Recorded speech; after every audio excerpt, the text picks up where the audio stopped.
दिन बीतते गए। पूरे देवगढ़ गांव में पानी की एक एक बूंद की कीमत बढ़ती जा रही थी। खेत सूख रहे थे, पशु प्यास से तड़प रहे थे और गांव वाले अपनी मेहनत की कमाई का बड़ा हिस्सा सिर्फ पानी खरीदने में खर्च कर रहे थे। लेकिन रघुवीर के चेहरे पर जरा भी दया नहीं थी। हर दिन उसकी तिजोरी भर रही थी और उसका लालच पहले से भी ज्यादा बढ़ता जा रहा था। देखा विमला, मैंने कहा था ना, असली कमाई दिमाग से होती है। अब पूरा गांव मेरे आगे हाथ फैलाएगा। लेकिन जी, प्यासे इंसानों से पानी के पैसे लेना ठीक नहीं लगता। बनता, पैसा कमाना है तो दिल नहीं, दिमाग चलाना पड़ता है। उसी समय एक बूढ़े तपस्वी गांव में आए। उनके कपड़े धूल से भरे थे, पैरों में टूटी हुई खड़ाऊं थी और चेहरे पर कई दिनों की थकान साफ दिखाई दे रही थी। वे धीरे धीरे चलते हुए सीधे कुएं के पास पहुंचे। बेटा, बहुत दूर से आया हूँ, एक लोटा पानी मिल जाए तो भगवान तुम्हारा भला करे। यहाँ भगवान नहीं, पैसे चलते हैं। मेरे पास पैसे नहीं हैं बेटा, सिर्फ एक लोटा पानी चाहिए। बेटा, तपस्वी चुपचाप वहां से चल पड़े। उन्होंने गांव के कई घरों में पानी मांगा, लेकिन हर जगह एक ही जवाब मिला। क्या मुझे थोड़ा पानी मिल सकता है? बाबा, हम भी पैसे देकर पानी खरीदते हैं, आपको कैसे दें? जवाब मिला। थके हुए कदम आखिरकार गांव की सबसे छोटी झोपड़ी के सामने रुक गए। वो गौरी का घर था। सिर्फ एक लोटा पानी चाहिए। बेटी, क्या मुझे थोड़ा पानी मिल सकता है? जरूर बाबा, हमारे पास ज्यादा नहीं है, लेकिन जितना है उसमें आपका भी हिस्सा है। गौरी ने अपने घड़े का बचा हुआ पानी एक लोटे में भरकर बाबा को दे दिया। तपस्वी ने पानी पिया। उनके चेहरे पर मुस्कान आ गई। उन्होंने आंखें बंद की और कुछ देर तक मंत्रों का जाप किया। फिर अपने पुराने झोले में हाथ डाला। धीरे धीरे उन्होंने लाल कपड़े में लिपटा हुआ एक छोटा सा मिट्टी का मटका बाहर निकाला। ये साधारण मटका नहीं है, ये मेरी वर्षों की तपस्या का फल है। आज से ये तुम्हारा है। बाबा, मैं इसका क्या करूंगी? जे मन से किसी जरूरत की चीज मांगोगी, ये मटका तुम्हें उतना ही देगा जितनी तुम्हें आवश्यकता होगी। लेकिन मेरी एक बात हमेशा याद रखना, जैसे ही तुम्हारी ज़रूरत पूरी हो जाए, इस लाल कपड़े से मटके को ढक देना। अगर ऐसा नहीं किया तो ये रुकने का नाम नहीं लेगा और वही वरदान एक दिन अभिशाप बन जाएगा। का वचन कभी नहीं भूलूंगी बाबा। तपस्वी ने गौरी के सिर पर हाथ रखा, आशीर्वाद दिया और कुछ ही क्षणों में वहां से ऐसे चले गए मानो हवा में विलीन हो गए हों। अगली सुबह गौरी ने कांपते हाथों से मटका अपने सामने रखा। उसने मन ही मन भगवान को याद किया। अगर ये सच है तो मुझे एक लोटा साफ पानी दे दो। अचानक मटके के भीतर से पानी की आवाज आने लगी। कुछ ही क्षणों में मटका मीठे और ठंडे पानी से भर गया। गौरी की आंखें आश्चर्य से फैल गईं। उसे तुरंत बाबा की बात याद आई। उसने लाल कपड़ा उठाकर मटके को ढक दिया और उसी पल मटका शांत हो गया। गौरी समझ चुकी थी कि भगवान ने उसकी ईमानदारी का फल उसे दे दिया है।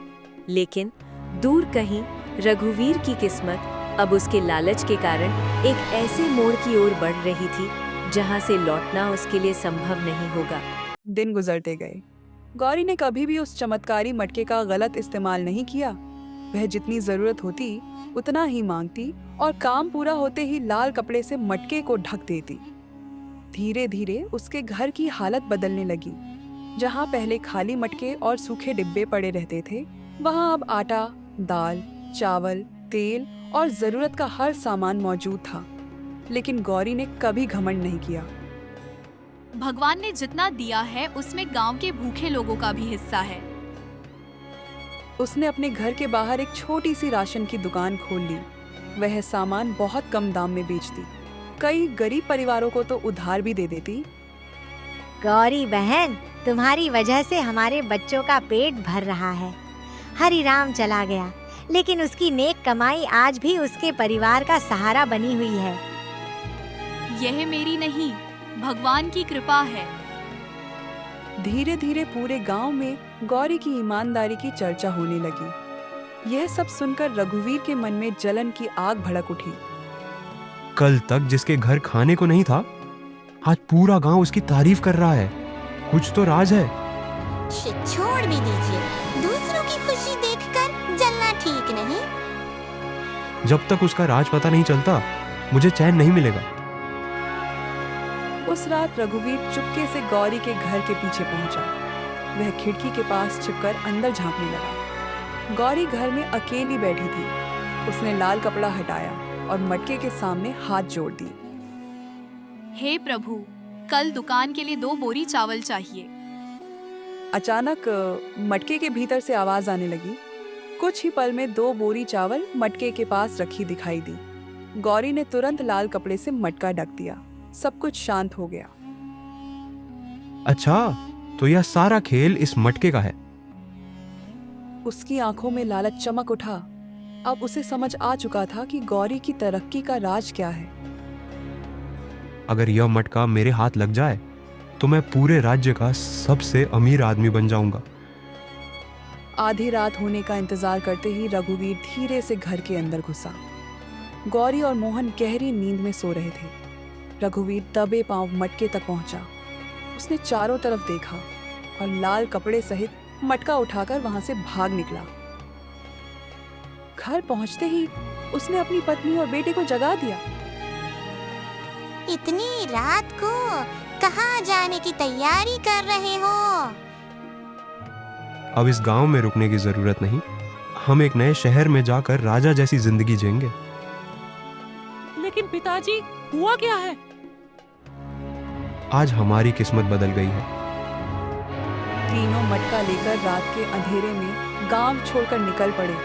उन्हें बिल्कुल अंदाजा नहीं था कि लालच की राह पर उठाया गया यह कदम उनकी जिंदगी का सबसे बड़ा फैसला बनने वाला था। घना अंधेरा चारों ओर फैला हुआ था।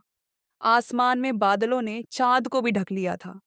रघुवीर अपनी पत्नी विमला और बेटे के साथ तेजी से गांव से दूर निकल रहा था।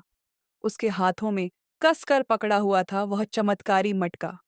उसके चेहरे पर खुशी नहीं बल्कि लालच साफ दिखाई दे रहा था। बस थोड़ा और आगे चलते हैं।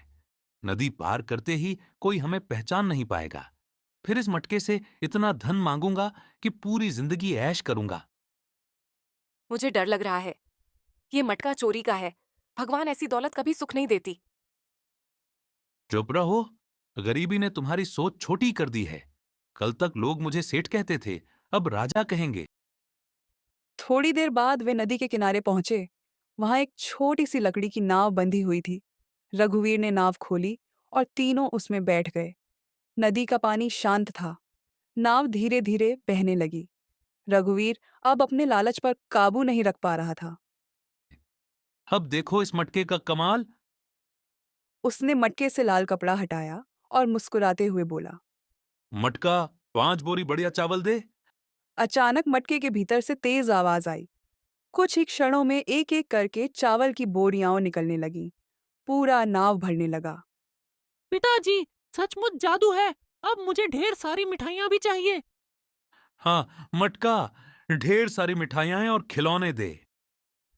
इस बार मटके से मिठाइयों, खिलौने और तरह तरह का सामान निकलने लगा।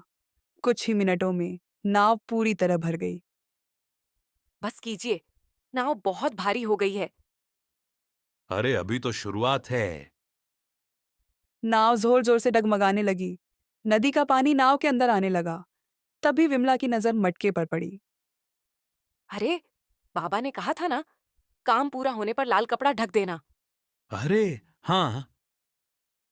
लेकिन अब बहुत देर हो चुकी थी। घबराहट में रघुवीर को समझ ही नहीं आया कि लाल कपड़ा कहाँ गिर गया। मटका लगातार सामान उगलता जा रहा था। रुक जा, बंद हो जा, बस कर। लेकिन मटका नहीं रुका।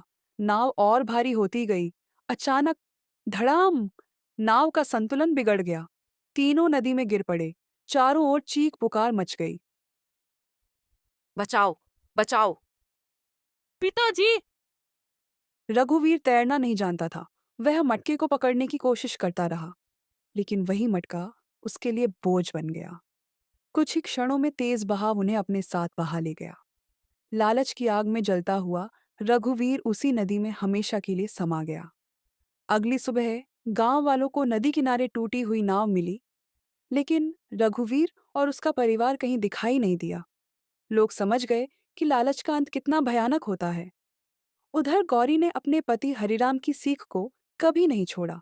वह मेहनत करती रही, लोगों की मदद करती रही और ईमानदारी से अपना जीवन बिताती रही।